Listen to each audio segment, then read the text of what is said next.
Hi friends, तर विषय असा होता की रात्री चपाती आणि भाकरी शिळी राहिली होती, तर म्हटलं सकाळी नाश्त्यासाठी याचे तुकडे होऊन जाऊ देत. मग मी याचे तुकडे केले, थोडंसं पाणीचा शिंपाडा दिला आणि 10-15 मिनिट आपण ठेवायचं आहे. त्याच्यानंतर मिक्सरला फिरवून घेतलं, मस्त बारीक झाले ते.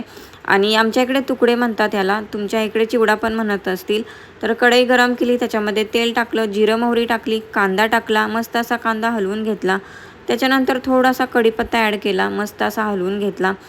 कांदा लाल होईपर्यंत भाजायचा. कांदा लाल होईपर्यंत भाजला की त्याच्यामध्ये थोडीशी हळद आणि थोडीशी चटणी टाकली. तुम्ही मिरची पण टाकू शकता, काहीच प्रॉब्लेम नाही आहे.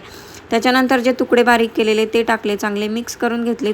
त्याच्यानंतर चवीपुरतं मीठ टाकलं, मस्त हलवलं आणि एक वाफ दिली झाकण ठेवून. आणि नंतर झाकण काढलं आणि थोडीशी कोथिंबीर चिरून टाकली, मस्तपैकी हलवलं. तर तयार झाले आहेत मस्त असे तुकडे आपले नाश्त्यासाठी.